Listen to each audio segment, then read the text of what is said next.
жарты ертегіні термек үшін, көкірегі сезімді, тілі орамды, жаздым үлгі жастарға бермек үшін. Бұл сөзі тасыр ұқпас, талапты ғар, көңілін көз ашық сергек үшін.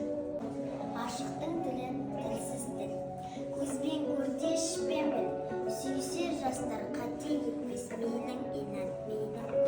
Ол тілге едік оңтайлы, қаріпсіз біліп сондайды, біліп бақ ұғып қоюшы ем, енді ішіме қонбайды.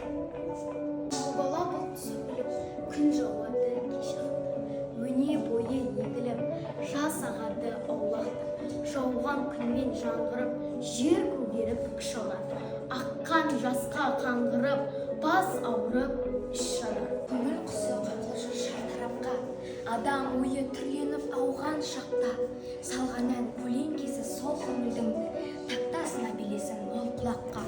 Шырқап, қалқып, сорғалап, тамыл жиды, жүрек тербеп оятар бастамайды. Дүниенің ләззаты бәрі сонда, ойсыз құлақ аланмас мұндайсың бе? Жігіттікке келдің бе? Жігіттік өтті көрдің бе? Кәрілікке көндің бе? Кім біледі? Байғұс бар. Баяндыдан сөндің бе? Баянсызға төндің бе?